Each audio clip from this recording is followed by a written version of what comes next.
안녕하세요. 여전히 김비나가 필요한 남자 김준우입니다.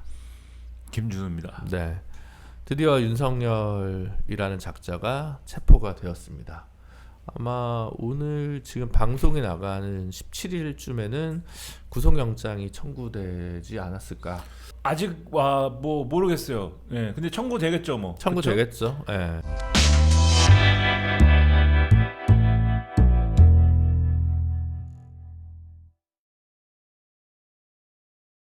근데 이 윤석열이라는 자가 체포적 부심을 나는 신청한다. 원래는 안 한다라고 했었었는데. 예. 예. 근데 저희 이제 법적 지식이 없지 않습니까?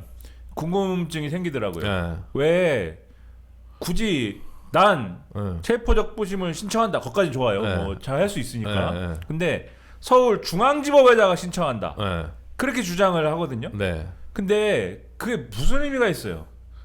서부지방법원에서 안 받겠다라는 그 서부지방에서 체포영장을 한 것은 뭐 불법이다라고 하는 프레임을 계속 끝까지 밀고 나가기 위하여. 근데 이제 그거는 여론적인 거잖아요. 네. 법적으로 무슨 의미가 있어요, 그게?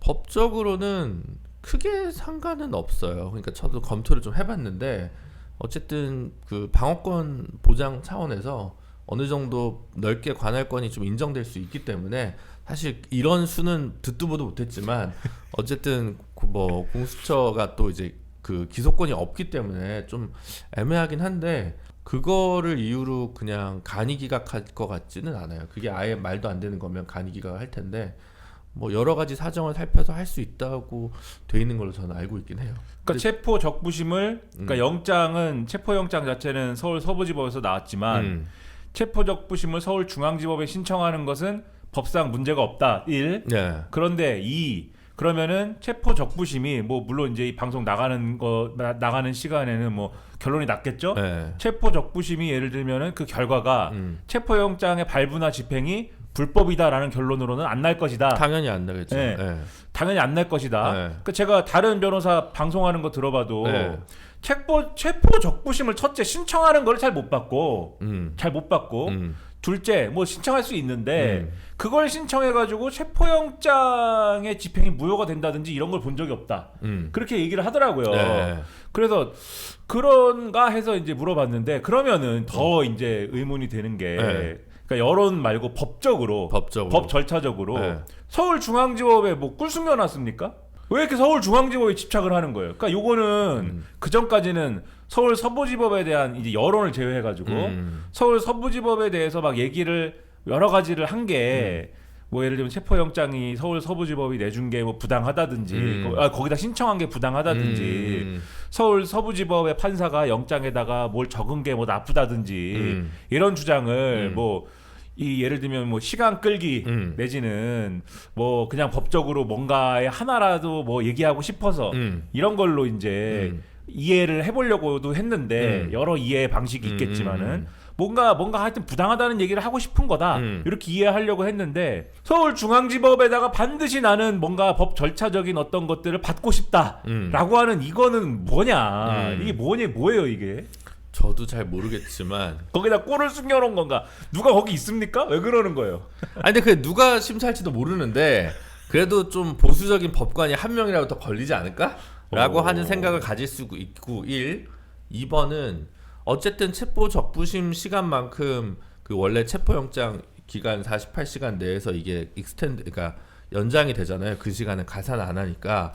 그러면 이제 구속영장 청구나 이런 것들이 길어질 테니까 그런 상황에서면 사실상 이제 뭐 하루라도 늦춰보겠다 뭐 이런 의미가 아닐까라는 생각을 하거든요. 오늘만 사니까 무엇을 하든 하루만이라도 늦추자.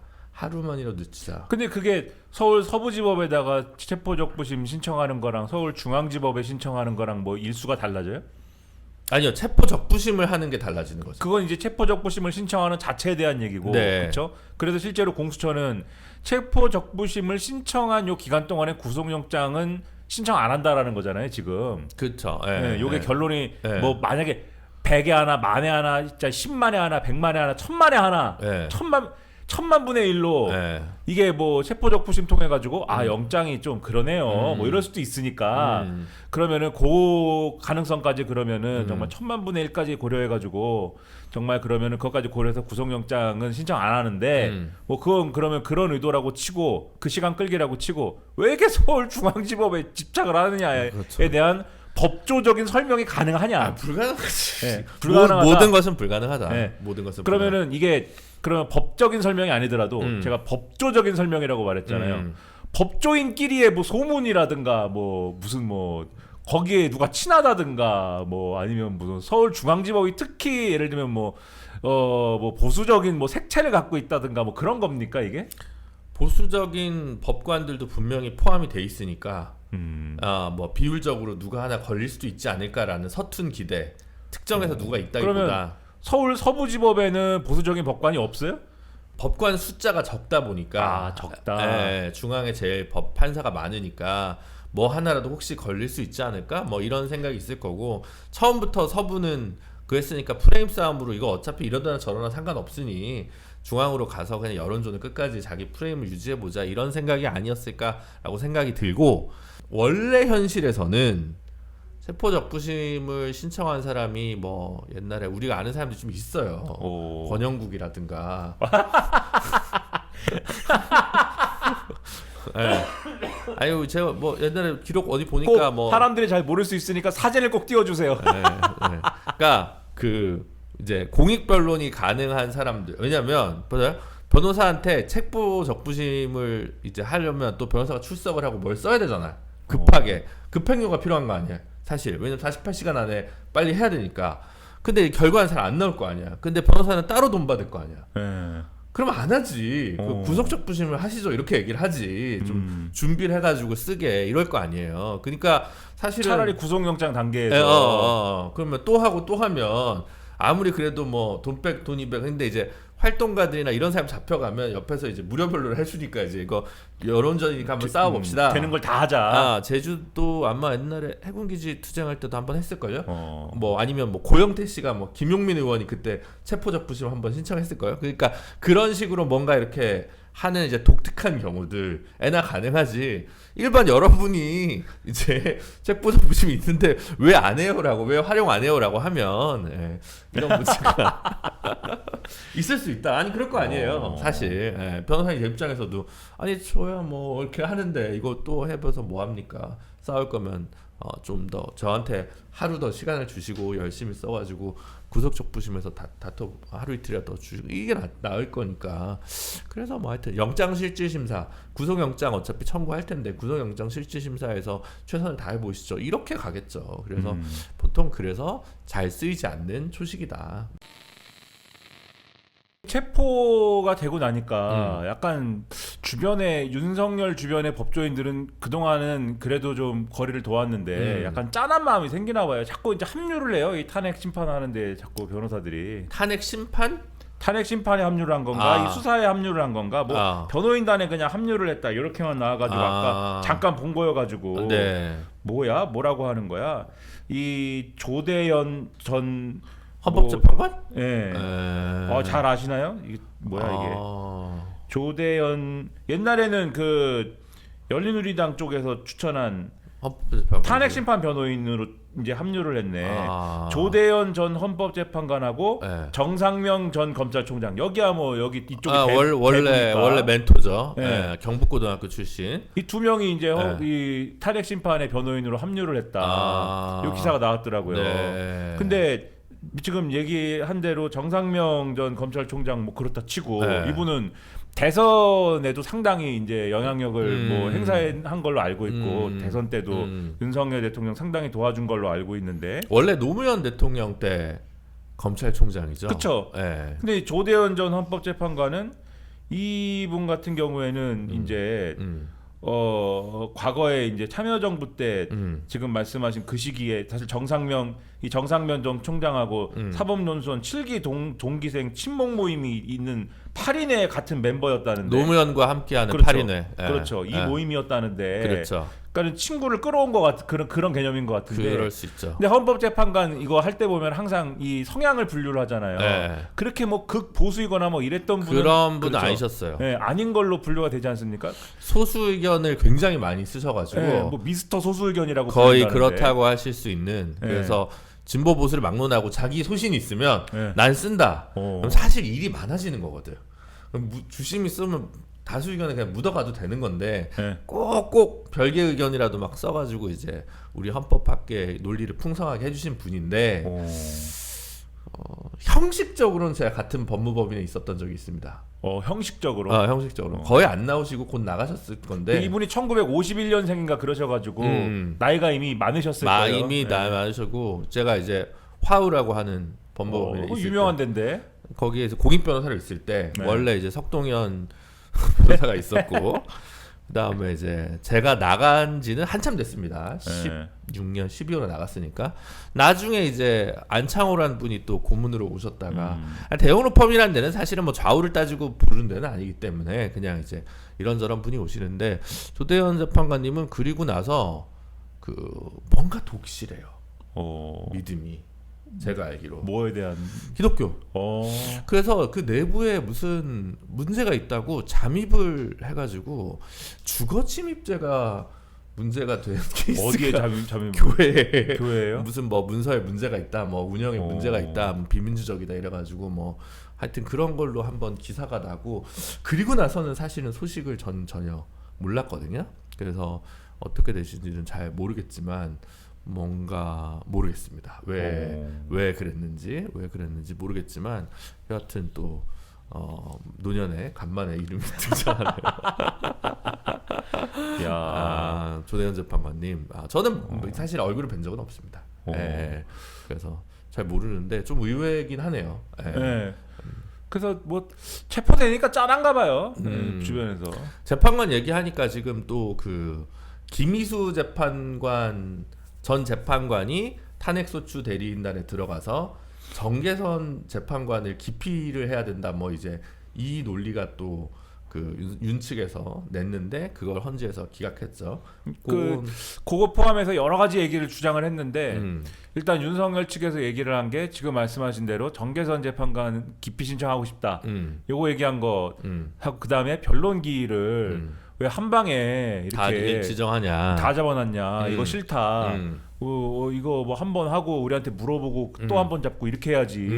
뭐 우리 아무 얘기도 안 했는데 한 방에 이렇게 잡는 게 어딨냐, 불공평하다 뭐 이래갖고 들어놓고 이런 게 있었는데. 네, 그렇죠. 근데 요거는 주초에 이제 다 시끄러 헌법재판소가 시끄러 하고 정리가 됐는데 잘라버렸죠. 정계선 재판관의 경우에는 그 남편 되시는 분이 네. 공익인권재단 공감인가요? 네. 거기 있는데 네. 거기 이제 이사장이 이제 김희수 전 재판관인데 그 김희수 재판관이 지금 이제 탄핵소추단에 들어가 있고 그 뭐 이거 말고도 여러 가지 이제 뭐 부적절하다는 취지의 주장을 했으나 다 제가 볼 땐 거의 뭐 쓸데없는 얘기고 아무튼 요거는 뭐냐 이런 게 있었는데 근데 이거는 청문회에서도 한번 논란이 돼서 정계선 재판관이 그때 당시에 청문회에서 뭐라 그랬냐면 근데 우리 남편은 충암고 나왔다 이랬거든요. 그러니까 그런 식으로 얘기하면 남편이 충암고 나온 거는 오히려 윤석열하고 가깝다는 얘기가 되는데 그게 뭐 그게 그거 아니냐 뭐 이렇게 이제 주장을 해가지고 웃음거리가 된 적이 있어요. 그러니까 그쵸. 우스운 수준의 얘기가 된 적이 있는데 그걸 가지고 또 어쨌든 기피 신청을 냈는데 그것에 대해서 헌법재판소가 어떻게 판단했느냐가 처음에는 뉴스가 그냥 뭐 됐어 이유 없어 그리고 기각한 것만 나왔는데 구체적으로 어떻게 판단했느냐를 어저께인가 이제 보도가 된 걸 보니까 그냥 이거는 뭐 예를 들면 서로 무슨 친인척 관계도 아니고 김희수 재판관이랑 정계선 재판관의 그 남편 되시는 분이 서로 뭐 친인척 관계인 것도 아니고 그냥 그 일종의 쉽게 얘기하면은 근로자 아니냐. 그러니까는 쉽게 얘기하면은 그 근로 관계에 있는 것에 불과하기 때문에 이거는 뭐 그렇게 기피 신청할 대상은 되지 않는다. 맞아요. 이렇게 판단을 했더라고요. 그럼에도 불구하고 조선일보가 그걸 가지고 사설까지 쓴 게 저는 이제 상당히 유감이다. 그거는. 조선일보 최근에 조선일보는 거의 제가 볼 땐 신문이 아닙니다. 이건 신문이 아니고 극우 유튜브가 됐다 이제는. 그러니까. 예, 극우 유튜브 수준이에요. 조선일보 사설에 의하면 첫째 공수처는 수사 권한이 없습니다. 이 내란죄에 대해서 수사 권한이 없고 둘째 체포영장에다가 이 형사법 110조, 111조 예외 써놓은 거 이거 이 서울 서부지법 법관의 정치행위입니다. 그리고 공수처가 수사를 해야 되는데 수사엔 관심 없고 체포에만 몰두하고 있는 거 이것도 정치행위입니다. 그리고 그냥 대통령이 임의 수사를 받으면 되는데 굳이 체포에 몰두했고 강제 수사를 하려고 해서 결국 체포영장을 집행해가지고 유혈 사태 직전까지 간 거 이거 아주 그 무리한 일이어가지고 이 나라는 법이 무너지고 정치만 횡행하는 이런 나라가 됐다. 왜 갑자기 또 약간 정신 차린 척하다 갑자기 싹 오른쪽으로 더 쭉 그 가더라고요. 그 최근에 네. 이런 여론조사라든가 이런 네. 걸 통해서 드러나는 네. 보수 결집하고 국민의힘의 지금 태도하고 그다음에 그 요런 흐름에서 코드를 맞추는 조선일보의 어떤 요런 움직임하고 다 한 점을 향해서 지금 가고 있는 거죠. 더 이상 뭐 윤석열의 무슨 뭐 탄핵 뭐 이런 얘기는 이미 이 국면은 빨리 넘기고 이 국면의 문제가 아니라 이 상황의 부당함. 근데 이 부당함은 뭐냐? 이 부당함은 결국 다 민주당 눈치 보고 그 다음에 좌파의 눈치를 보는 이러한 우리나라의 상태가 문제인 것이다. 그래서 이러한 상태를 바로 잡아야 되는 것이다. 누가 바로 잡습니까? 모르겠으나 국민의힘의 어떤 사람이 바로 잡는 것이다. 이런 논리로 가는 거죠. 그 한 점으로 가는 거고 그 한 점은 그게 이제 대선이다. 그러니까 대선 모든 거예요 지금. 그렇죠. 네, 대선 모드로 그런 가는 상황에서 바라보면 되겠죠. 참고로 이제 그 공감의 이사장 자리는 급여가 있는 자리도 아니고 그냥 그런 자리입니다. 그러니까 일반적인 법무법인 그런 것도 아니에요. 그래서 전혀 다르고 공익인권재단이라면서요. 네. 공익인권재단이 뭐예요? 일단 이름이 네. 벌써 뭐가 없어 보이잖아요. 안 될 것 같잖아요. 뭔가가. 이게 이제 그 뭐 소수자, 장애인, 봐봐요. 벌써 뭔가가 성소수자, 안 될 것 같잖아요. 이주민, 지금. 난민, 취약노동 이런 것들을 이제 열심히 하는 단체고 이제 생긴 지가 꽤 됐죠. 걔가 20년 됐나? 거의 이제 그렇게 된 거고 저기 원서동 쪽에 그 현대 개동사옥 뒤쪽에 자그만 사무실이 있습니다. 거기 있는데 그 각계 분들이 그냥 좋은 취지니까 이사진을 그냥 구성을 하고 있는 거고 그냥 공익적 활동을 해서 수임료를 특별히 의뢰인한테 받지 않고 재단법인 후원 회원들로부터 받은 돈으로 일정한 급여를 받는 그런 조직입니다. 그래서 그냥 다 이사장이나 뭐 이사 이런 것들은 뭐 다 명예직이고 뭐 박시환 전 대법관이나 뭐 전수환 전 대법관이나 이런 분들이 이사장 했던 걸로 알고 있어요. 그래서 뭐 그냥 그런 자리예요. 그래서 그 의미가 없어요. 말하자면 아무 의미가 없고 그리고 이제 밑에 사람 위에 사람 자르지 아니고 밑에 사람 하여튼 이건 말이 안 되는 건데 뭐 하나 꼬투리라도 잡아가지고 그거를 굉장히 뭔가 불법이 있는 것처럼 주장하는 것은 뻔히 알 텐데도 불구하고 언론의 태도로서 부적절하다. 그러니까 조선일보는 이렇게 기각을 했지만 그럼에도 정계선 재판관은 스스로 이 재판 회피했어야 된다 이렇게 주장을 하는데 누구 좋으라고 하는 얘기입니까 그게. 헌법재판소가 마비돼야 만족합니까? 그러니까요. 그 이상한 그런 주장을 그렇게 써가지고 이게 신문이 아니에요 이제 내가 볼 땐 더 이상. 맞아요. 네. 제가 어떤 특정 언론이나 뭐 특정 기자 뭐 이런 사람들에 대해서 이렇게 딱 찍어가지고 비난하는 거 별로 안 좋아하거든요. 위험한 측면이 많아서. 근데 최근에 조선일보는 어느 시점 이후에 조선일보는 그러니까 뭔가 정한 것 같죠. 네, 이게 말하지 않을 수가 없다 이거는. 중간에는 윤석열 법의 심판을 받아라. 뭐 이렇게 제대로 갔어요. 제대로 가다 갑자기 휙 이렇게 바뀌는 건 엊그제는 그 모종의 판단이 있다. 네, 엊그제는 그 거기에 이제 칼럼 썼는데. 야 칼럼 아주 신비한 칼럼 또 쓰고 윤석열이 종북좌파의 실태를 모르고 말이야. 그러니까 뭐야 그게 종북좌파의 실태를 모르고 계엄을 선포한 것이다. 그러니까 계엄 선포를 한 게 잘못인데 그게 왜 잘못이냐? 그게 무슨 뭐 공화정을 뭐 이렇게 파괴하고 이런 게 아니에요. 계엄을 선포하면 종북 좌파들에게 빌미를 주는 건데 빌미를 줬다 네가. 그래서 네 잘못이다. 그게 뭡니까 그게? 예? 중앙일보도 요새 마음에 안 드는데 중앙일보도 하여튼 중앙일보도 그렇게까지는 안 합니다. 얘기를. 예? 조선일보 완전히 쓰레기처럼 지금 예? 쓰레기처럼 그렇게 완전히 가고 있고. 아니 보수 우파의 원래 생각이었죠. 윤석열 대통령 우리가 봐도 잘못 뽑았는데 그래도 다음 대선은 이겨야 되고 1년만 있으면 이재명 상고 대법원까지 날 거고 어떻게 되지 않겠어? 뭐 그렇게 되면 한동훈 중심으로 해서 또 잘해봐야지. 아니, 한동훈을 중심으로 한다는 문제는 또 이견이 있는 거죠. 있긴 내부에는 있었지만 이제. 어쨌든 작년 가을에 신조는 그런 거였잖아요. 약간 분위기가 이제 그런 거였는데 이제 이거 뭐야? 윤석열 뭐야? 와, 왜 이 깽판을 놔? 조용히 술이나 먹지. 이게 사실 보수 원류의 지금 불만 생각 아닙니까? 어설프게 계엄 따위나 하고 말이야. 그러니까 어설픈 계엄이어서 문제가 아니라 계엄을 왜 하냐? 이거는 사실은 분노가 있죠. 근데 정신 차리고 정권을 내주면 안 돼. 이걸로 이제 완전 하면서 완전히 말도 안 되는 이야기를 쏟아내고 있다. 착각을 하고 있어요. 그러니까 방금 말씀하신 내용 중에, 그러니까 계엄을 외해가 사실 이제 보수 엘리트들의 계엄을 하면 안 됐지. 이게 처음에는 요 생각들이 있었는데 가면 갈수록 자기들이 생각하는 밑바닥 여론이 약간 이게 다르다라는 거를 체감을 하는 것 같아요. 밑바닥 여론은 뭐냐면 계엄은 잘못했다. 왜 잘못했냐? 지금 말씀드린 것처럼 상대방한테 빌미를 줬다. 이게 잘못이다라는 게 있는 거고, 그다음에 이 아주 강경 보수층을 중심으로 뭘 자꾸 얘기하냐면 하려면 제대로 했어야지. 그게 있어요 지금. 하려면 전두환처럼 했어야지. 하려면 제대로 했어야 된다. 아니 이런 어설픈 계엄이 어딨냐? 막 이러거든요. 우리는 이게 어설퍼서 문제인 게 아니잖아요.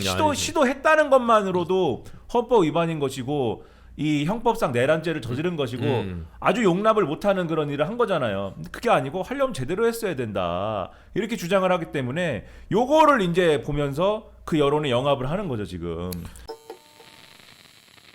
이걸 가지고 이제 그러니까 근데 이제 좀 말이 잘 안 나오는 게 다시 또 분노가 치올라서 그런데 윤석열이라는 자가 만년필로 썼다는 글. 그러니까 요거를 이제 이용을 하죠 또. 네.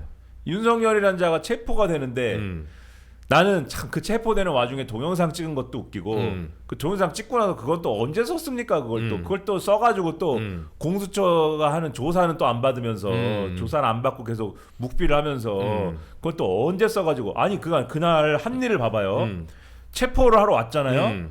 동영상을 찍습니다. 그리고 그거 뭐 잠도 안 자고 샌드위치를 10개를 만들어요. 10개를 만들고 그리고 밖에서 있던 의원들 들여보내달라고 한 다음에 의원들하고 무슨 얘기를 여러 가지를 합니다. 많은 얘기를 합니다. 거기서 그걸 할 시간이 있나 근데 그거를 또 해가지고 그거를 또 페이스북에 또 그거를 누가 또 이거 쳐가지고 또 올렸어요. 그 만년필로 쓴 내용을 그거를 손으로 쓴 거니까 글로 또 써갖고 올렸어요. 바쁜 사람이에요 아주. 근데 그날 했다는 얘기와 남긴 메시지를 보면은 황당하게 이를 데 없습니다. 상당히 이럴 게 없습니다. 되게 심플하게 얘기하면 정말 부정선거론에 완전히 감염이 돼 있고 굳이 이제 우리가 좀 이렇게 격 있게 얘기하면 사실 그는 자유통일당이었다. 국민의힘이 아니다. 자유통일당은 부정선거론이 당론이잖아요. 실질적으로. 그리고 사실 석동현 변호사는 자유통일당 비례 2번이었습니다. 예. 그래서 이제 거기는 이제 원래 그거죠. 지역구는 국민의힘을 찍고 비례는 자기를 찍어라. 이제 이 노선을 간 건데 정광훈이라는 자 얘기하는 거는 멍청한 우리 사람들이 그런 말을 안 듣고 말이야. 또 마음이 약해져가지고 국민의힘 찍었다고 우리 한석도 안 됐다고 이제 이걸로 해가지고 거기가 이제 2.6%인가 이제 이렇게 나오는 일이 있었는데 자유통일당입니다 지금 완전히 그 윤석열의 세계관은 완벽히 그거에 들어맞는다고 좀 보여지는데 와 근데 하여튼 읽다가 진짜 끝까지 못 읽겠더라고 처음에는 되게 굉장히 되게 좀 이렇게 어지간하면 제가 화를 잘 안 내는데 이거 진짜 뭐야 이런 뭐 분석이고 뭐고 다 무슨 필요가 있어 그냥 이런 생각이 좀 들긴 하더라고요. 근데 참 이런 악랄한 시도인데 일단 윤석열은 햄 샌드위치 10개를 만들고 그 와중에 아니 체포를 하러 오늘 오는데 햄 샌드위치 10개 만들겠어요? 그거를 영화 시나리오로 만들면 굉장히 묘한 장면이 되겠다. 밖에서는 막 싸우고 있는데 안에서 샌드위치를 만나고 막 혁명적 음악이 OST로 깔리고 뭐 나중에 좋은 소재가 되겠네요. 결국 이거 영화로 나올 거잖아요. 윤석열 인생의 가장 중요한 거 먹는 거다. 여기 그러니까 본인이 먹은 게 아니라 남 주려고 만든 거잖아요. 들어온 의원들 주려고 한 거 아니에요? 그 뭐 여러 가지 설이 있는데 네. 경호처 직원들 주려고 한 거다. 뭐 지금 말씀하신 대로 의원들 먹으라고 했다. 뭐 변호인단 주려고 한 것이다. 여러 얘기가 있는데 아무튼 자기가 먹으려고 만든 건 아니고 누군가를 주려고 한 것 같아요. 근데 안 먹었다는 거 아닙니까 사람들이. 먹을 상황이 아니어서. 먹을 상황이 아니겠지 당연히.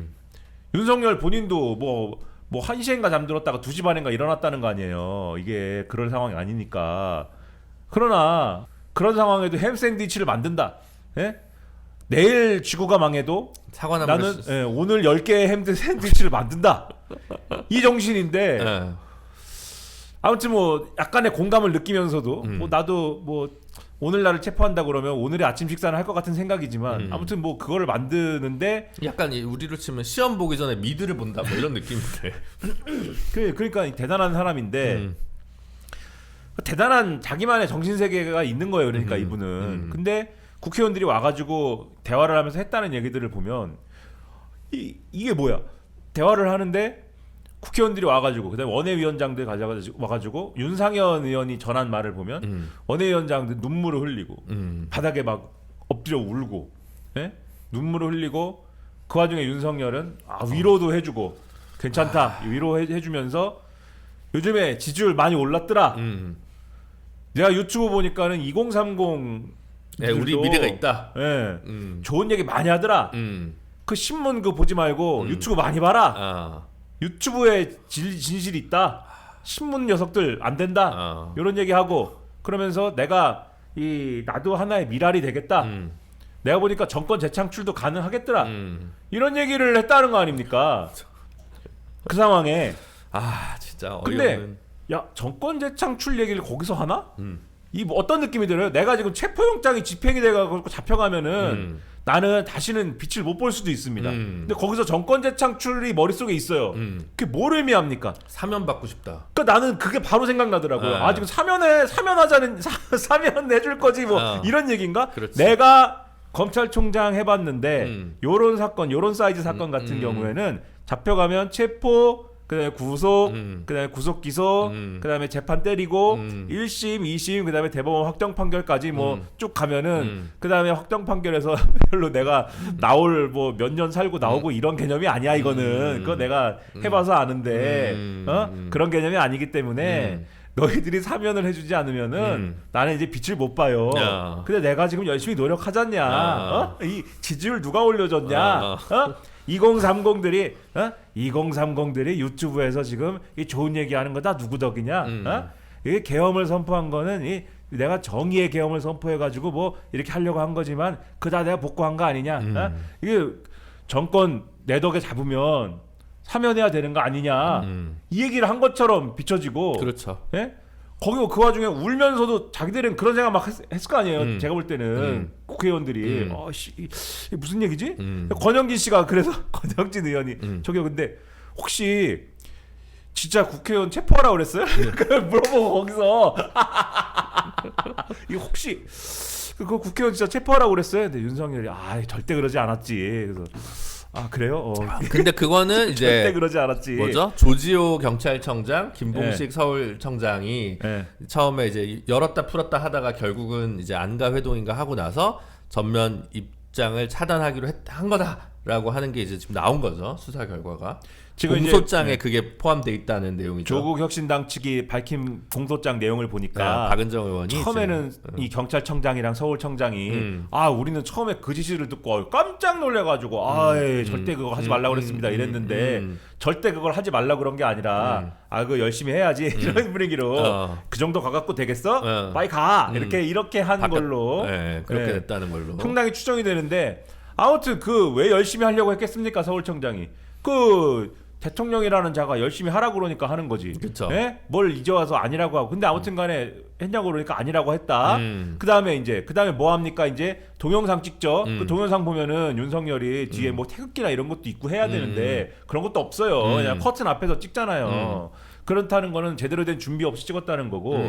그러면 하루 전도 아니에요. 이건 제가 볼 때는 그 앞에 난리 나고 이랬을 때 야 오늘 잡혀갈 것 같은데 왜냐면 보도를 보면. 경호처 직원들이 이렇게까지 도망갈 줄은 몰랐다는 거예요. 경호처 직원들이 완전히 협조적인 분위기 속에서 쭉 뚫린 거잖아요. 그쵸. 원래 경찰은 지금 1000명의 이 형사들을 동원해가지고 막히면 다 뚫는다는 각오로 갔는데 경호처 직원들이 어서 오십시오. 알아서 하십시오. 국민의힘 갤러리에 오른 글이 좀 화제였는데 DC? 네. 네. 국민의힘 갤러리에 제목이 이거예요. 어떻게 여기서 하는 얘기는 하나도 맞는 게 없냐. 네, 제목이 이거예요. 내용이 이래요. 자, 여기서 탄핵 소추안 절대 통과 안 된다고 했다. 근데 통과됐다. 통과됐다. 그 다음에 체포영장 절대 안 나온다고 했다. 체포영장이 나왔다. 그 다음에 체포영장 집행 절대 안 된다고 했다. 체포영장이 집행이 됐다. 그리고 이 관저가 절대 안 뚫린다고 그랬다. 근데 관저가 뚫렸다. 그 다음에 관저가 뚫리는 상황에서도 관저가 뚫리면은 이 경호처가 발포를 하고 이래가지고 경호처가 절대 뚫릴 일이 없다고 했다. 근데 가니까 이라샤이 마세다. 어찌 여기서 하는 얘기가 하나도 맞는 게 없냐? 윤석열 절대 안 잡혀간다고 그랬다. 잡혀갔다 오늘. 이게 뭐냐?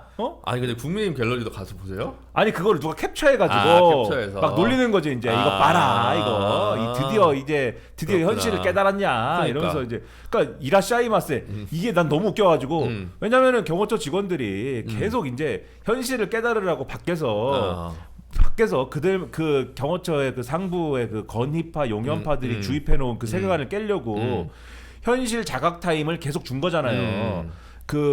휴가도 가고 뭐 공무집행 방해된다. 체포영장 집행하는 거 그래가지고 많이 그 깨진 거 아닙니까? 그래서 말씀하신 대로 휴가도 쓰고 휴가 쓰고 그 다음에 정위치 근무했다는 거 아니에요. 그 김성훈 차장 이런 사람들은 자 빨리 모여 여기서 스크럼 짜야지 뭐해 막 이렇게 했는데 다 대기하거나 교대 근무할 때 안 됐어요. 대기하거나 아니면은 자기가 평상시에 지켜야 되는데 가가지고 정위치 근무하고 그 다음에 김성훈 차장도 자기 체포영장이 발부됐잖아요. 그러니까 앞에 나와가지고 야 뭐해 지금 일로 와가지고 막 이거 안 하고 앉아 있었다는 거 아닙니까? 앉아서 무전도 안 쳤다는 거잖아요. 아 그래요? 네, 무전도 안 쳤대요. 가만히 아이씨 어떡하지? 이렇게 가만히 앉아 있고 그러니까는 경호차가 작동을 안 하잖아요. 그리고 버스 이런 걸로 일단 막아놓고 버스로 막아놓긴 했는데 버스로 막아놓으면 뭐 레카차로 치워야 되나? 이래갖고 나름대로 치우는 걸 준비를 해놨는데 경호처 직원들이 키를 꽂아놓고 갔다. 여기 오면 일단 여기 주차는 해놓고 가는데 뭐 발레 파킹 치우세요 이래가지고 키를 다 꽂아놓고 가가지고 그걸 또 들어가서 치웠다는 거 아닙니까? 싱겁게 끝났어요. 네, 그러니까는 이제 야 윤석열이 야 이거 올라오는데 못 막는데 그러니까 옆방에 가가지고 자 메시지를 자 하자 그래서 이제 인자한 표정으로 근데 그 메시지의 핵심은 불법이 거듭되어가지고 지금 이 나라가 완전히 난장판이다. 그 불법이 뭐냐?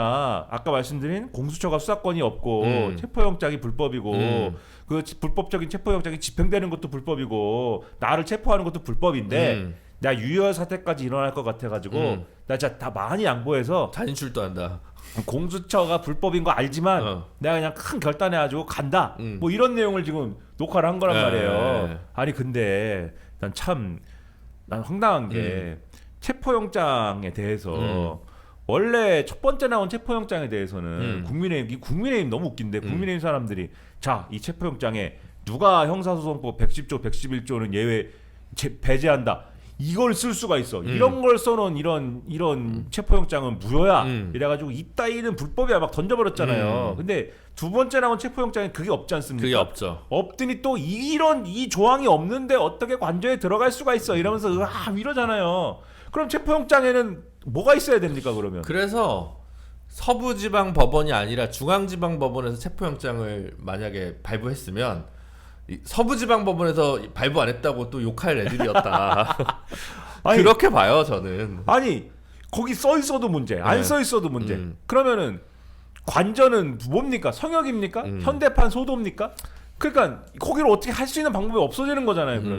그럼 뭐예요 이게? 대통령은 그러면 죄 짓고 그냥 관저에 앉아 있으면 아무도 못 잡아갑니까? 치외 법권입니까? 그래 뭐예요 이게 지금 무슨 말도 안 되는. 그리고 반헌법 세력이죠. 이걸 가지고 또 조선일보가 또 야 이 서부지법이 판사가 정치에 또 썼는데 왜 첫 번째는 그거를 안 넣고 두 번째는 첫 번째는 넣고 두 번째는 넣고 두 번째는 안 넣고 잘못을 판사가 인정하는 다르지 않아요? 그렇죠. 잘못을 인정하는 네, 건가요? 네. 막 이랬는데 서울 서부지법은 무슨 거기가 이제 하나의 무슨 뭐 종족이 적습니까? 하나의 마스터 마인드가 있어가지고 똑같이 행동하는 건가요? 지금 말씀하신 대로 판사가 다르잖아요. 판사가 다르니까 판단이 다른 거지. 네.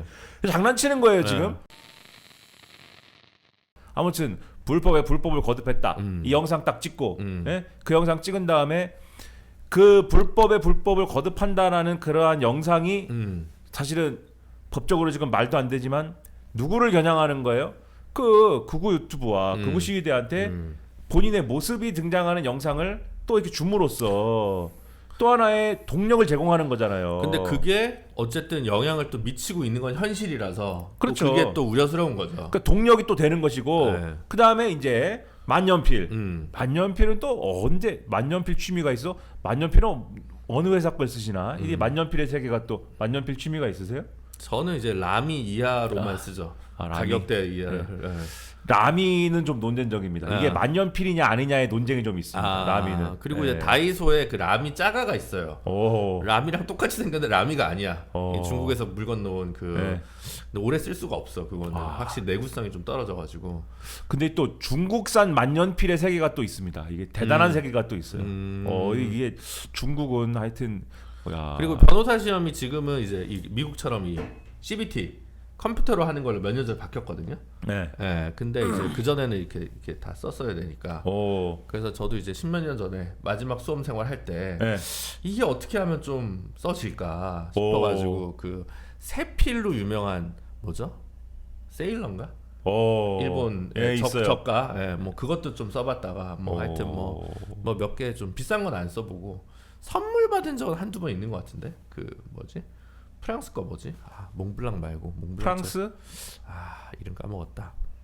네, 하여튼 뭐 한두 번 선물 받은 적 있는 것 같네요. 네. 만년필의 세계가 대단합니다. 네. 근데 만년필은 주로 이제 일제, 이태리제 뭐 이런 거를 많이들 스위스, 독일 뭐 하여튼 그쪽. 예. 뭐. 그래서 우스갯소리로 추축국 거를 많이 쓰네 이렇게 이렇게 얘기를 하는데 아무튼 뭐 그렇습니다. 우스갯소리로 네. 그래서 야 제조업은 역시 전쟁을 해본 사람들이 뭐 이렇게 네. 하는데 아무튼 그러니까 법조들이 법조 출신들이 만년필을 찾고 또 네. 지금 말씀하신 그런 이유 때문인지 네. 만년필 취미가 있는지 또 만년필로 또 써놨는데 거기에 보면 이제 그 부정선거 얘기가 나오는 거죠. 부정선거 증거가 이렇게 많은데 이거를 마치 그 살인 현장이 있고 증거가 있는데 살인자를 우리가 특정하지 못했다는 이유만으로 살인이 아니라고 하는 것은 부당하다. 뭐 이상한 논리를 썼더라고. 네. 그래. 아니 그 증거가 그렇게 많으면 그러면 본인이 직무가 정지가 되지 않은 시절에 수사를 막 하고 이렇게 하셨어야지 그러면 예? 수사를 안 했잖아요. 그걸 뭐 이 진정성을 그쵸. 갖고 그리고 원래 그 선거도 선거 무효 소송이 뭐 있어요. 제가 지금 갑자기 생각 안 나는데 되게 예외적으로 아무도 안 하는 소송이긴 한데 계속 처음에 문제는 그 전시에 그 준하는 사태, 국가 비상 사태의 핵심이 이제 선거 제도 자체가 지금 그 문제라는 거 아니에요, 완전히. 그럼 그걸 가지고 뭐지? 나는 정말 하여튼 이해가 전혀 안 갑니다.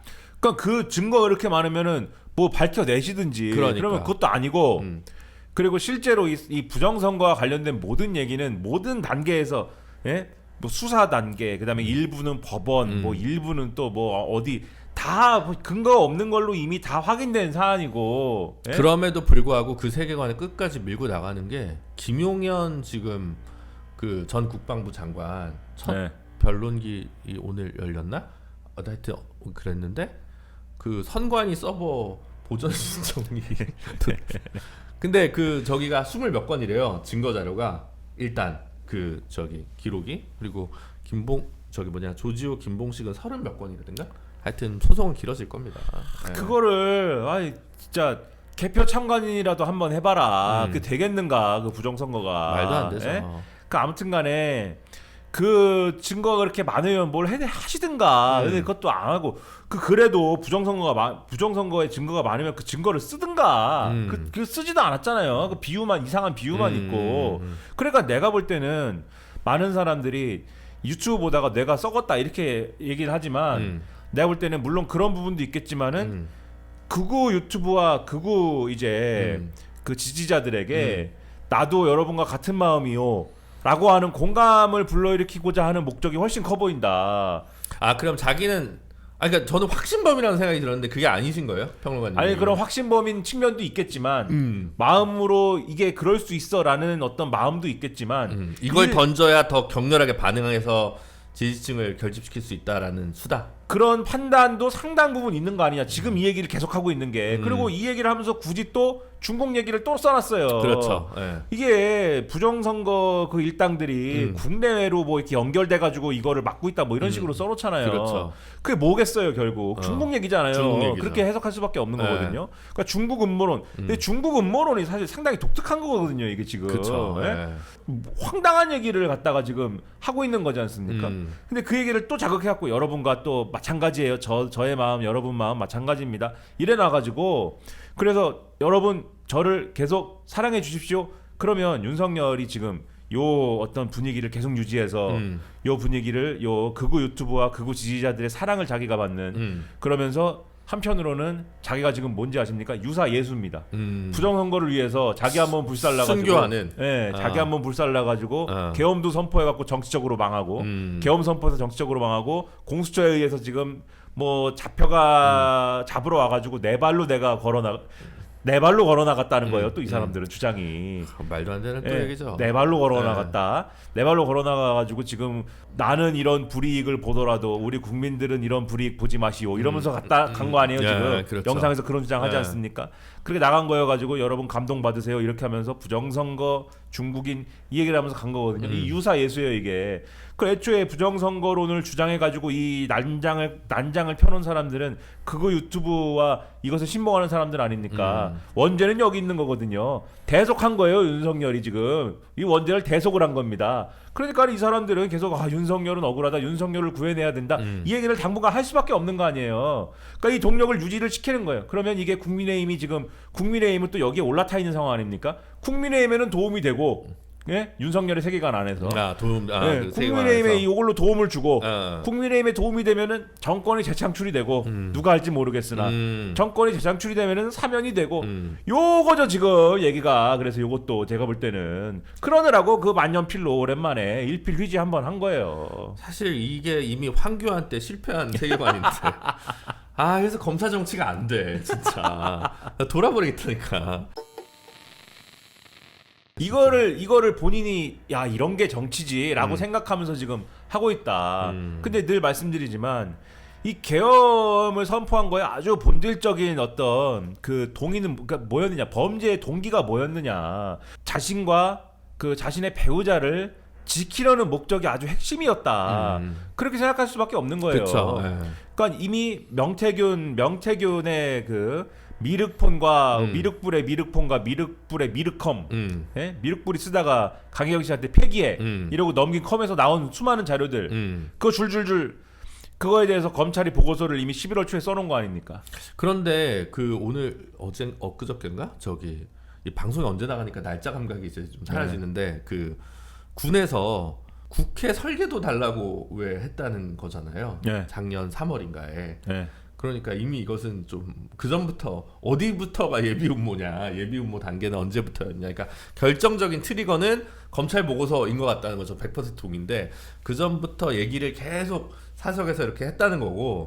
그러면 이제 한방주의, 제가 계속 얘기하는 구수생 마인드, 이거가 계속 작동한 거 아니냐. 네, 이런 거죠. 3월달 이것도 이제 계속 말씀드리지만 3월이라는 시점, 4월달에 총선 치르는 시점인 거 아닙니까? 그렇죠? 4월달에 총선 치러야 되는데 망할 게 뻔하다. 그리고 조선일보나 이런 데서는 이번 총선 망하면 윤석열은 최초로 임기 내내 여소야대인 대통령, 최초이죠. 식물 대통령. 그래서 임기 내내 할 수 있는 게 아무것도 없는 대통령. 그러니 차라리 내려와야 될 수도 있다. 하야도 해야 되지 않아? 이 조선일보 김대중 씨가 이런 거 쓰고 이게 뭐지? 막 이리 열받는 시점. 근데 하야는 그렇다 치고 국회 다수가 야당이 되고 국민의힘은 소수고 그 다음에 그 소수가 된 상황에서 한동훈이 배신자다. 왜냐면 한동훈이 그럼 비대위원장이니까 그렇지 않아도 한동훈이 비대위원장 될 때부터 첫 번째 이슈가 뭐였냐면 김건희 특검이었어요. 김건희 특검 어떡할래 물어봤는데 처음에 비대위원장 한다고 할 때부터 한동훈은 국민 눈높이 비슷한 얘기를 법 앞에 평등 뭐 이런 얘기를 하면서 그때부터 이제 불벼락이 내리기 시작한 거잖아요. 그렇죠. 윤석열의 불벼락이 이 자식이 배신을 해 이러면서 너 사퇴 이렇게 간 거잖아요. 그렇죠.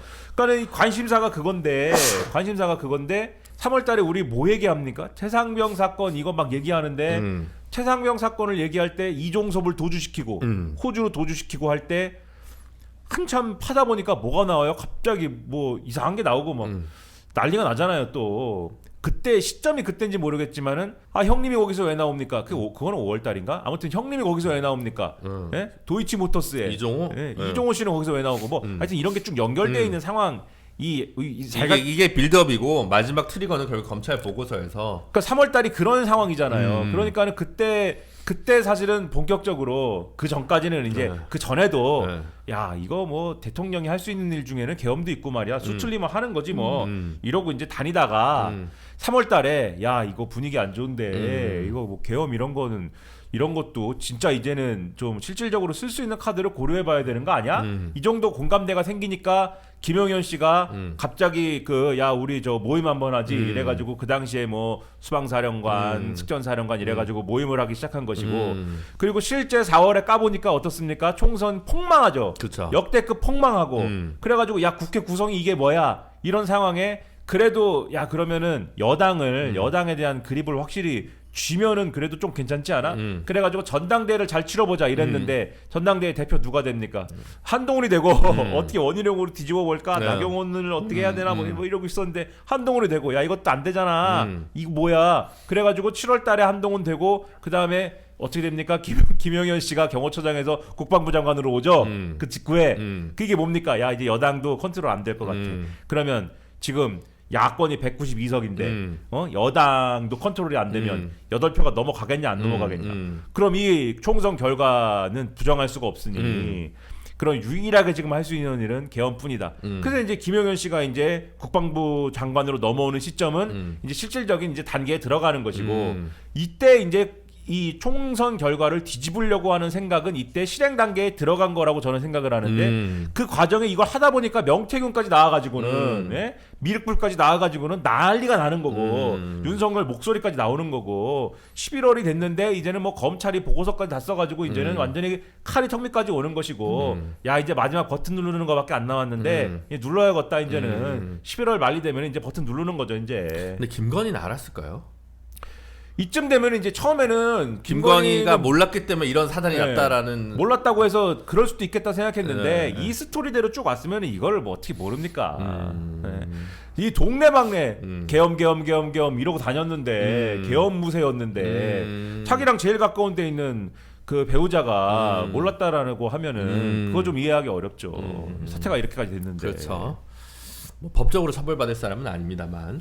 그리고 한겨레 21일이 쓴 기사를 보면은 대통령실에 우리 또 무속 행정관이 있었다는 거 아니에요. 나 그거 놓쳤네. 못 봤어. 행정관 중에 한 명은 아예 이 무속을 전담을 한다. 이분이 이제 정호성 씨가 있잖아요. 그 저기 문고리 4인방 출신.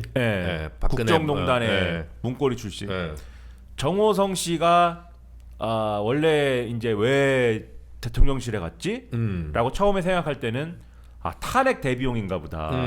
그래서 탄핵 수석인가? 위기관리 수석 아니냐 뭐 이런 거죠 말하자면. 그랬는데 이분 산하에 있는 여러 행정관 중에 한 명이 아예 이 자기가 이분의 전문 분야가 그 마법인 것 같고 또 본인이 이제 마법 전문가인 것 같고 아예 행정관으로 또 있으면서 이분이 또 그런 마법과 관련된 일들을 컨트롤하고 관리했던 것 같다. 그런 얘기고 그 다음에 이제 요 기사에 나오는 뭐 충청북도에 사는 이제 활동하는 역술인의 경우에 뭐 여기서 또 이렇게 해가지고 구술하고 뭐 이랬다는 얘기도 있고. 뭐 이런 얘기도 있고 한데 그러면은 이런 중차대한 결단을 내리는 일을 한 거 아닙니까? 계엄 선포를 통한 국가의 이제 국채를 사실상 이제 바꾸는 일이잖아요. 그냥 계엄을 윤석열이 지금 주장하는 대로 무슨 미니 계엄, 미니 군대를 동원하여서 질서 유지를 위하여 국회 창문을 깨고 흥분한 군중을 진정시키기 위해서 국회 창문을 깼다는데 그런 게 아니잖아요 지금. 네. 나라의 시스템을 독재로 바꾸려고 한 거 아닙니까? 총선 결과를 이제 부정하고 나라의 시스템을 계엄으로 바꾸고 계엄하에서 처음에는 그러니까 상상력이 부족해. 우리는 처음에는 계엄하에 선거를 다시 하려고 그랬구나 이렇게 생각했는데 아니죠 지금 보니까 비상 입법 기구를 설치하여 국회를 대체할 수 있는 이 비상 입법 기구는 옛날에 전두환의 국보위 사례를 뭡니까? 자기가 국회의원을 임명하는 거잖아요. 내 취향의 국회를 만들어서 그냥 거기는 김건희 특검 따위는 없는 그러한 살기 좋은 국회를 만든다. 이거를 후손에게 물려준다. 이런 개념이잖아요 지금. 후손은 없지만. 그러니까 뭐 이런 거를 하려고 하는 이런 중차대한 결단을 하는데 택일도 해야 될 것이고 그렇죠. 여러 가지 동남풍이 있어야 동남풍이 불어야 하는데 그냥 했을까? 저는 이런 의심도 들고 아니 왜냐면 그 대통령실에 그 담당 행정관도 있는데 그러니까 저는 그 기사 지금 지금 찐으로 놀랐어요. 황당하기 그지없네요. 그럼 그 정도면 그러면 원래 이 마법 전문가이신 이제 그 배우자분께서는 과연 몰랐을까? 저는 이제 이런 의심이 있다 이겁니다. 과연 하나도 몰랐을까? 정말 지금 어처구니 없는 세계를 자리에 들어 누우셨다는데 지금 어처구니 없는 세계를 살고 있습니다. 뭐 그래도 뭐 거기는 잘 있겠지 뭐. 당장에 한 두 달, 석 달 정도 더 있겠죠 한남동에서 파면될 때까지 그 정도 시간이 남아 있으니까. 그렇죠. 근데 내란죄와 관련된 수사에서는 뭐가 나올지는 이제 모르겠으나 다른 수사나 뭐 이런 게 좀 진행이 되면 이제 이분도 좀 뭐 책임질 일이 좀 나오지 않을까. 대표적으로 원래 공수처가 원래는 뭐 해야 됩니까? 사실 최상병 관련 수사를 하고 있어야 되는데 이거 윤석열 수사하느라고 또 이거 뭐 진도 안 나갈 텐데 아마. 참 이거 수사하면은 또 이 책임질 일이 있을 거 아니에요. 그렇겠네요. 아까 말씀드렸다시피 또 미륵폰에도 이거저거 있을 거고. 그쵸. 충성. 그쵸. 미륵폰에 나온 걸 보면은 뭐 지난주에도 말씀드린 것 같은데 이 공천과 관련해서 지난 총선과 관련돼서는 연루가 안 돼 있을 수가 없는 거잖아요. 그런 것 같아요. 그리고 다른 인사 문제가 있겠죠. 그렇죠.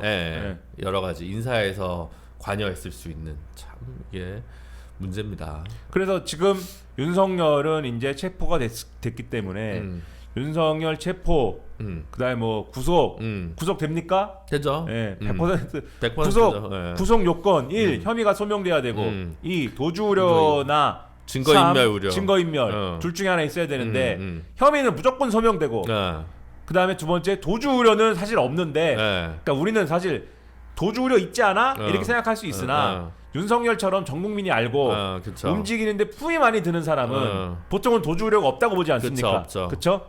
우리는 일상에서 볼 때는 차 타고 도망갈 거 아니야 이렇게 생각하지만 이분은 증거인멸 우려가 있는 거죠. 그렇죠. 그러나 셋째 증거인멸 우려가 있다. 직무가 정지됐으나 현직 대통령이고 혐의를 부인하고 있고 말을 짜맞추고 그리고 현직 대통령으로서의 이런 어쨌든 지위는 살아있는 것이기 때문에 그 지위를 활용해가지고 얼마나 많은 걸 하겠습니까? 그러니까 증거인멸의 우려가 있기 때문에 바로 집어넣을 수 있다. 구속이 된다. 그렇죠. 그다음에 구속되면은 당연히 이렇게 쭉쭉 갈 거니까 더 이상 걱정할 건 없을 것 같은데 뭐가 뒤집힌다거나 이래가지고 다시 나온다거나 이런 그리고 없습니다. 국회 탄핵 심판도 걱정 안 합니다. 안 하죠. 탄핵 심판 지금 진행되는 거 보면은 거의 헌법재판소는 윤석열 측에서 무슨 얘기를 해도 조용해 시끄러. 말도 안 되는 얘기를 하니까 지금까지 한 얘기는 다 절차에 관한 무슨 딴지지. 아까도 말씀드렸잖아요. 왜 변론기를 왜 한 방에 잡습니까? 이런 거. 그럼 한 방에 잡지 그러면. 헌법재판소에서 뭐라고 그랬습니까? 여기는 형사재판하는 데가 아니에요. 그랬잖아요. 그렇습니다. 한 방에 잡지 그러면은 뭐 어떻게 하냐 그러면. 그것도 이렇게 밀고 가는 걸 볼 때 절차가 상당히 빨리 진행될 것 같고. 그리고 뭐 정 필요하면 다른 사람 탄핵 심판도 빨리빨리 할게 이렇게 얘기하는 거 아니에요. 그렇죠. 정단지 걸면 그 이진숙, 한덕수 뭐 다 하겠다는 거 아니에요. 지금. 그렇죠. 그러니까 빨리빨리 가면은 제가 볼 때는 뭐 2말 3초에 끝날 수도 있다. 제 생각이에요. 계속 얘기하지 않습니까? 계속 얘기하고 있죠. 근데 이제 어쨌든 법에 따라서 첫날 14일날 불출석을 했어요. 그래서 그날은 변론이 4분 만에 끝났죠. 그러니까 5회를 일단 잡았잖아. 5회 끝낸다는 얘기는 아니거든. 그렇죠. 근데 기본으로 5번 해야겠구나라고 생각했는데 한 번을 이제 불출석은 아니면 그 다음부터는 그냥 강행하면 됩니다. 지금 저희가 16일날 찍고 있는데 16일날 오늘은 이제 별로 원래- 길게 일어나겠죠. 원래 오늘도 네. 윤석열이 나 원래 갈라 그랬는데 어제 공수처 조사를 받아갖고 너무 피곤해서 나는 못 가겠어 이랬는데 헌재가 오늘은 그냥 불출석이야. 오늘 뭐 안 와가지고 또 한번 봐줘 그런 거 없어. 이렇게 이제 잘랐거든요. 네, 또. 그거는 뭐 헌재 법 규칙 법령에 따라 그냥 가는 거고 그렇게 치면 이제 원래 5번 잡은 거에서 한 번 더 잡아야겠죠 최소. 그 정도.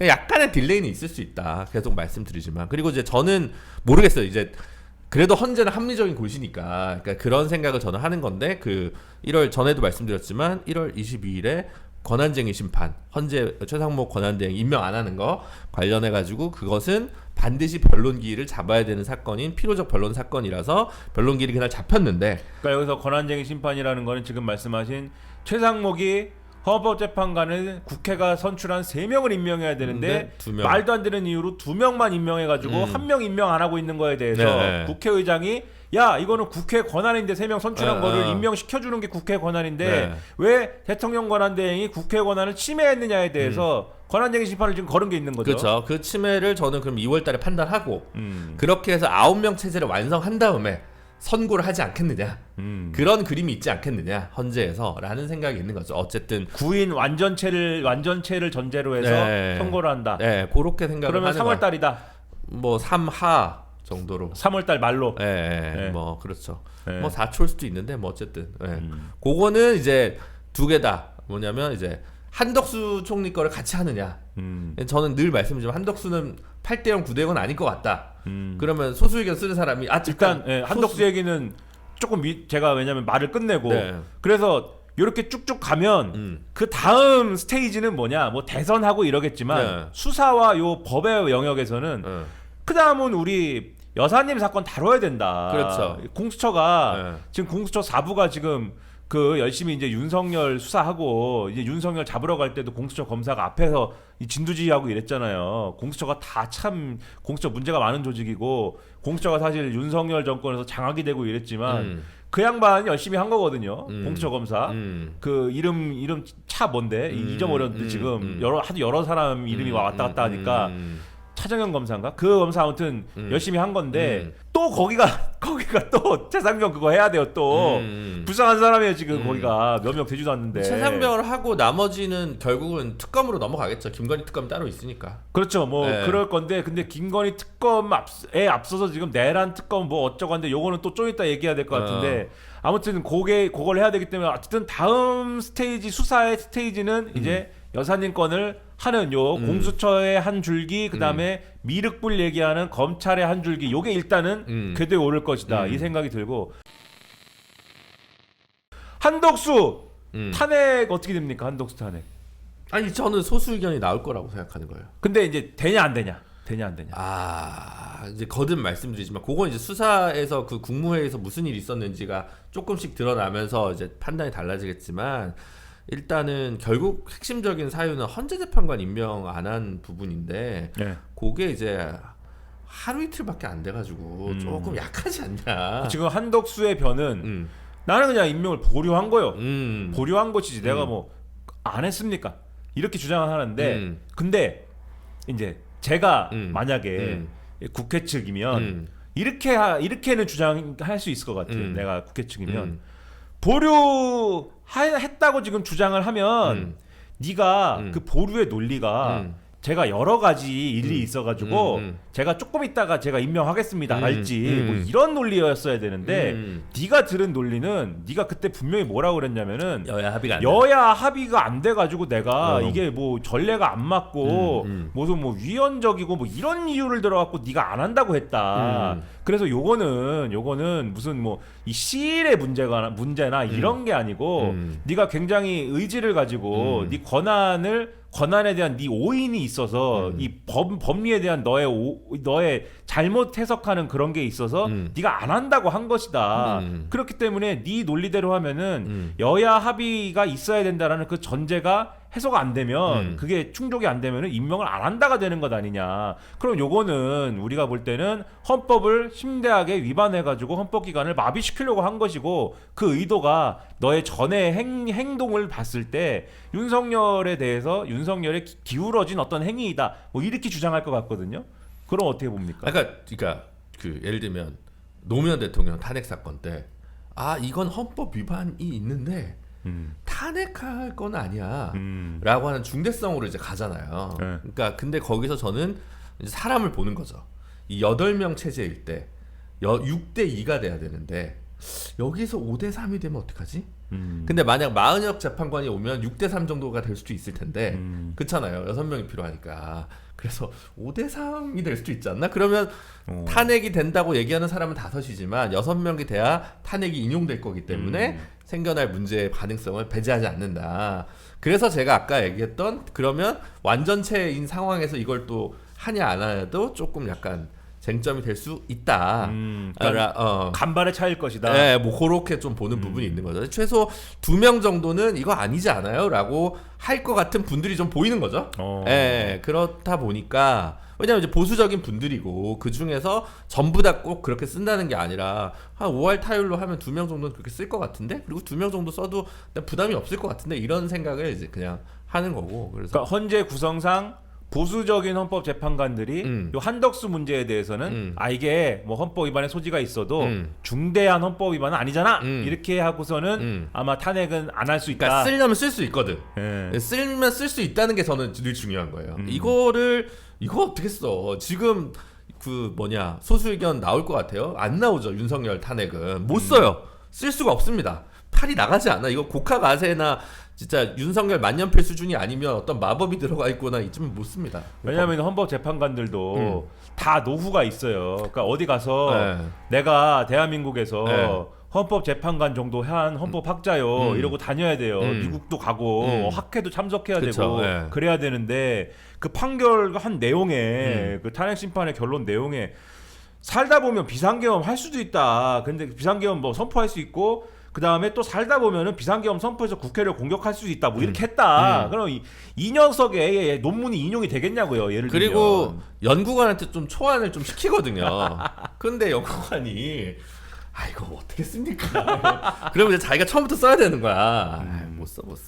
그러니까 이게 한덕수 거는 좀 다를 수 있다. 보수적인 헌법 재판관들의 판단이 그냥 티적으로 얘기하는 거야. 근데 이게 사실 대세에 큰 영향은 없죠.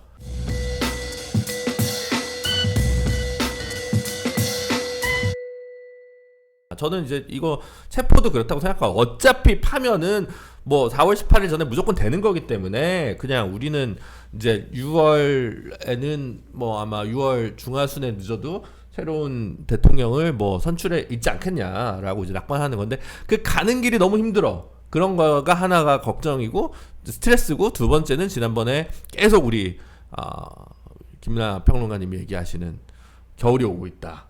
이 뒤가 더 문제다. 사실은 저렇게 자극된 보수.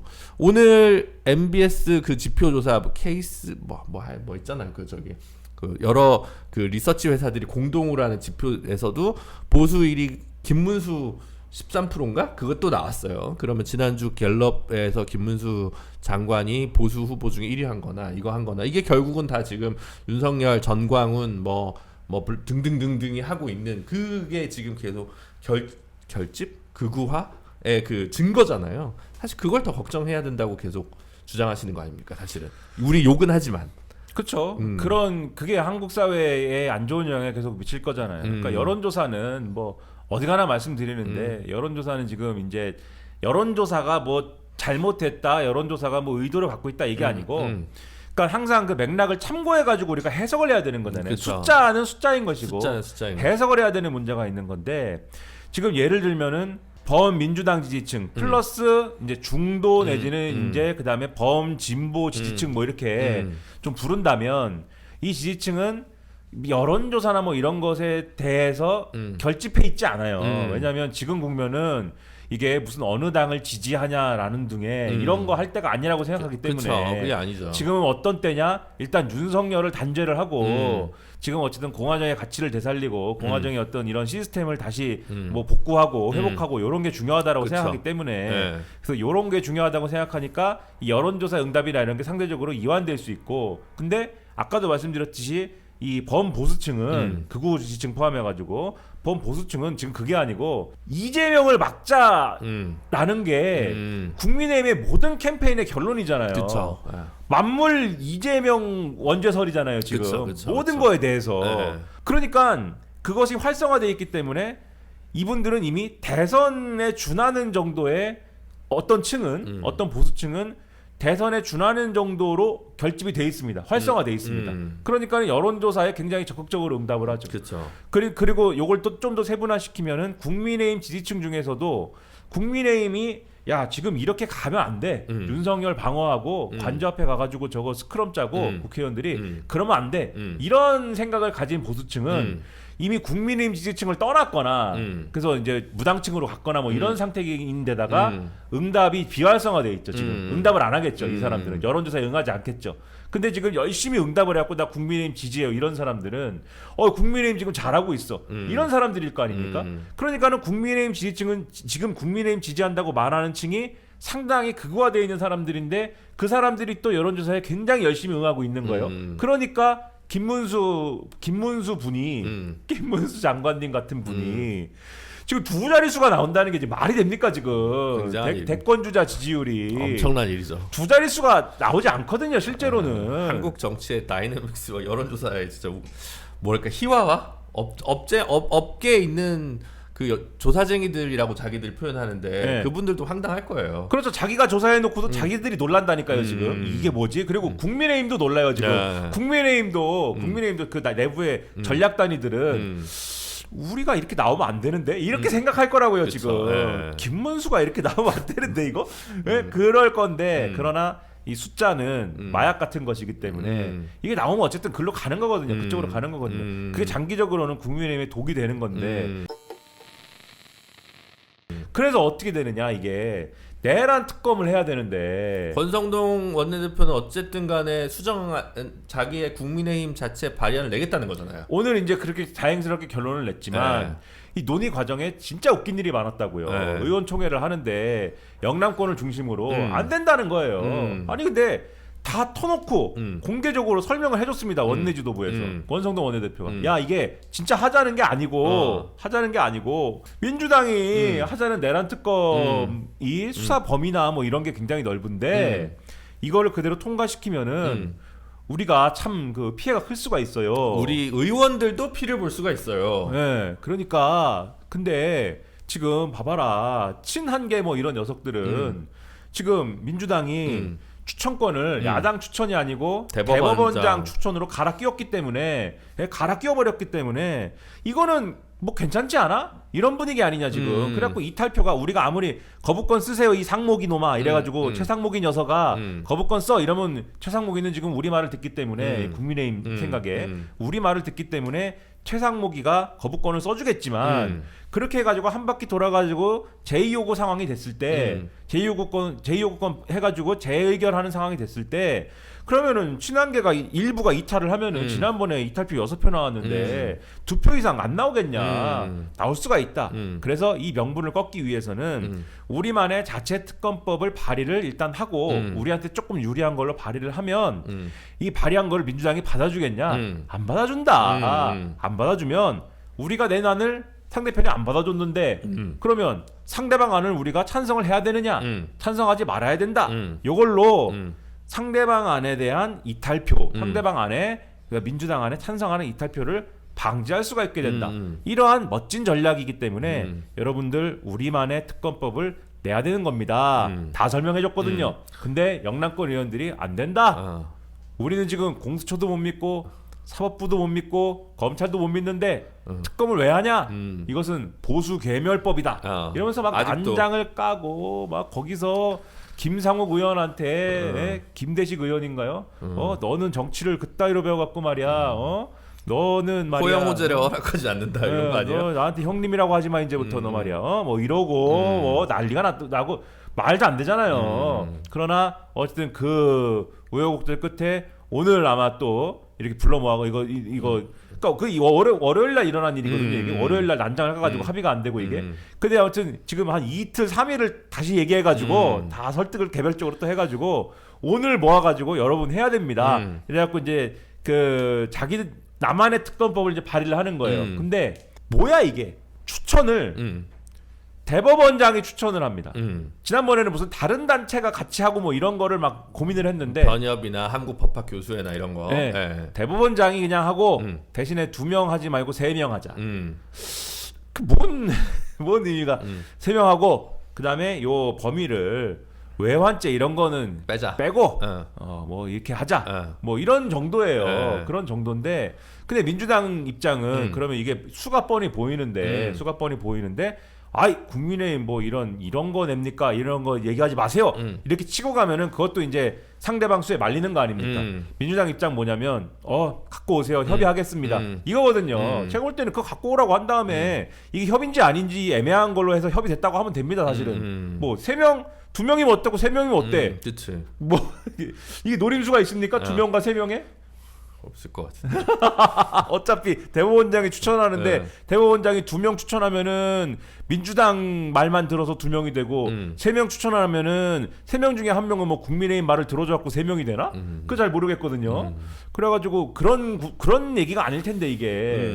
그래가지고 뭔지 잘 모르겠지만 네. 어쨌든 권성동 의원은 뭐 어쨌든 나름 합리적으로 뭔가를 해보려고 하는 노력을 한다.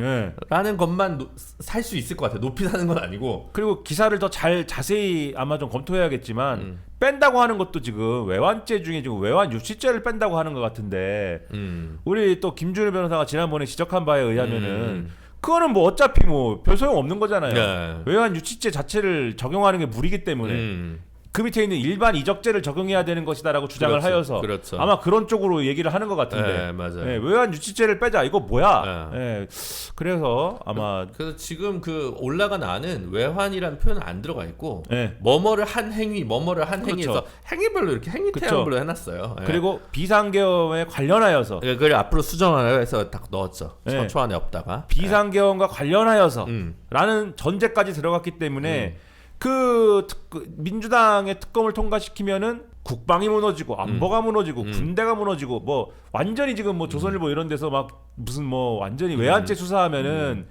지금 군을 갖다가 그 국정조사 특위에 불러가지고 우리 군 장성들을 불러가지고 물어봤더니 드론은 어떻게 된 겁니까? 이렇게 물어봤더니 그거를 내가 왜 대답합니까? 김정은이 궁금해하는 거, 김정은이 알아내야 되는 거를 내가 왜 대답합니까? 이러고 자빠졌던데 비상경과 관련해서 얘기하자는 거 아닙니까? 그거를 누가 드론 작전하는 거 다 얘기하라고 그랬어요? 예? 누가 북한이 드론 날린 거에 대해서 드론 날린 거에 대해서 어떻게 대응했는지를 역사를 다 얘기하라고 그랬습니까? 비상경과 관련해서 어떻게 됐는지를 물어본 거지. 그쵸. 이 인간들이 열받더라고요, 좀. 그런 식으로. 근데 아무튼 간에 그런 이제 전제를 달아놨기 때문에 어쨌든 국민의힘이 그동안 국민의힘을 포함한 보수 진영에서 우려했던 바를 상당히 어쨌든 간에 반영한 안이 돼가고 있는 거잖아요. 맞아요. 그러니까는 또 데려와가지고 국민의힘 앉혀놓고 그러세요?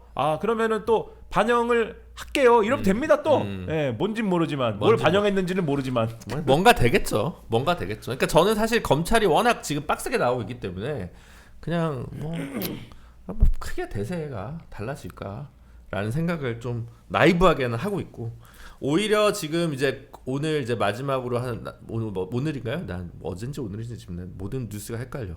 너무 속보가 많으니까 그 선거법 사건 이재명 대표 사건 빨리 하겠다. 그거 이제 법원에서 네. 그 어제인 것 같은데 네네. 법원에서 우리 이재명 선거법 다루는 우리 법원엔 추가로 뭐 주지 마세요 사건 우리 그거죠. 재판부에 배당을 더 이상 주지 마세요. 3월까지인가 주지 마세요라고 이제 신청을 했고 서울고에서 그건 그래 알았어라고 했다는 거죠. 네. 네. 그러니까 이제 빨리 될 것 같다라는 생각이 들기는 해요. 네. 그러면 그 시기가 조금 묘하겠죠. 근데 이제 그걸 가지고 이제 또 뭐 양쪽에서 다 서로 다르게 난리를 칠 텐데 모르겠어요. 어쨌든 제가 생각하는 시간표상으로는 이재명 대표가 어떤 사건이든 간에 대법원 최종심이 뭐 대선 전에 날 것 같지는 않아요, 사실. 근데 이제 2심의 결과가 어떻든 간에 영향을 끼치겠죠. 그렇죠. 예. 2심 결과를 놓고 만약에 이제 2심 결과가 민주당 기대대로 나오면 민주당 완전 이제 유리한 판이다라고 판단하고 조기 대선 구도를 거바라 구도로 또 가는 거죠. 그러니까 서로 거바라. 이제 그쵸. 민주당이 기대한 대로 나오면은 커봐라. 이게 그렇지 않느냐. 1심이 과하지 않았느냐. 그래서 뭐 이제 이재명의 사법 리스크 상당히 이제 해결된 것이다. 이렇게 쫙 이렇게 밀고 가는 그림이 될 거고, 그게 아니라 국민의힘 기대대로 나오면 국민의힘이 커봐라. 이재명 안 되지 않느냐. 이재명 대통령 돼도 그 뭐 이제 대통령 돼도 재판은 그 한동훈 쟁점이 있잖아요. 형사상 불소추 특권은 어디까지인가, 헌법상. 네. 대통령이 돼도 재판은 진행될 것이고 대통령이 된 후에 대법원 결론이 나오면 그러면 나라가 얼마나 혼란스럽겠니? 뭐 이런 거 얘기하면서 그렇죠. 네, 뭐 이렇게 가는 근데 뭐 그거는 어차피 선거에서는 무조건 쟁점이 되는 거고, 네. 쟁점을 묻으려고 해도 누가 정리해 줄 수 있는 판은 아니기 때문에 그런 거고, 다만 633이라고 하는 이른바 그 이제 물론 이제 지켜지진 않지만 그게 선거법상만 있으니까 강행 규정. 위증교사죄는 이제 그게 아닙니다. 그래서 위증교사는 그냥 위증교사의 시간을 따로 가는 거고, 그냥 늘어질 수 있고, 그건 그거 신청하지도 않았고, 그리고 지금 거기가 배당받은 재판부가 어차피 그 인사가 있나 봐요. 그래서 이제 3월에 또 이제 그 판사 갈아 껴야 되고 이렇게 하니까 하는 거니까, 그래서 위증교사는 안 날 거고, 그러면 그 대선 전에 2심 결과가 안 나올 가능성이 또 높아 보이겠죠. 3월에 이제 시작하니까. 근데 여기는 1월부터 시작을 하니까 한 4월 정도에는 나오지 않을까. 그런 상황인 것 같습니다. 뭐 어쨌든 체크 포인트는 체크 포인트입니다. 네, 시계가 빨리 도는 거예요. 전반적인 시계가. 그렇죠. 조기 대선 가는 시계가 전반적으로 빨리 도는 거고. 그래서 이 아까 얘기한 여론조사도 아마 여론조사도 이 이제 조기 대선 구도로 이제 완전히 접어들게 되면 범민주당층이 결집을 할 거거든요. 그렇죠. 그때 되면은 여론조사 구도가 상당히 저는 바뀔 거라고 봐요. 지금처럼 뭐 김문수 1등 이렇게 안 나올 것 같고. 안 나오죠. 다만 어쨌든 대선 구도 가면 국민의힘 결집, 범민주당 결집 이렇게 돼가지고 우리나라에서 그렇게 양당 구도로 결집을 하면은 그러면은 거의 이제 뭐 예를 들면은 45대 35 이렇게 나오는 거거든요. 결국은 요거는 거의 정해진 건데, 그렇죠. 요 구도에서 중도층이 어디에 얼마나 붙느냐, 요게 이제 관건이 되는 것이기 때문에 지금 이제 여론조사 결과 나온 거 가지고 야 뭐가 어떻다 저떻다 얘기하는 게 대선과 관련돼서는, 그러니까 이건 여러 가지 함의가 있는 거지만 여러 분석거리가 있는 거지만 대선과 관련돼서는 아직은 이제 여러 가지 분석을 하기에는 이른 것이다. 근데 이제 여론조사쟁이들도 이제 그건 다 아는 거니까, 그래서 이제 1대1 구도나 아니면 뭐 이준석 대표까지 넣어가지고 이제 3자 구도로 이렇게 돌리는 게 이제 조금씩 나오는 거잖아요. 근데 이제 고민되겠죠. 김문수도 넣어야 되나? 근데 이제 뭐 그런 거지 뭐. NBS의 경우에는 어떤지 모르겠는데 네. 갤럽의 경우에는 자기가 얘기하는 건 주관식이잖아요. 네. 대단한 겁니다. 그러니까 자기가 그쵸. 얘기해서 아무 보기도 없는 나 네. 김문수예요. 네. 그리고 이준석 쪽은 요새 내용이 있어가지고 그것도 이제 뭐 앞으로 어떻게 될지 모르겠는데. 그렇죠. 그건 뭐 네. 거기에는 뭐 지금 문제죠. 굉장히 엄청난 네. 내용이라서. 근데 지금 그게 남들 다 지금 윤석열 체포하라 이거 싸우고 있는데, 거기는 이제 허은하와 이준석의 그 약간 뭐 진짜 뭐 못 잡아먹어서 안달인 그런 뭐 거의 뭐 강아지 싸움으로 가고 있는 것 같아요. 그렇게 되면 그 당의 운명은 결국은 보수 전반의 새 판짜기 뭐 이런 게 어떻게 작동하느냐와 함께 엮여가지고 또 이 바뀌는 거여서 이게 참 개혁신당이라는 당이 뭐 어쨌든 보수 정당이지만 나름대로는 뭐 여러 당이 있으면 좋은 거라고 우리는 생각하잖아요. 네. 이게 결국은 양당제의 큰 맥락이라고 보지만 양당제의 큰 맥락 하에 있는 당이거든요.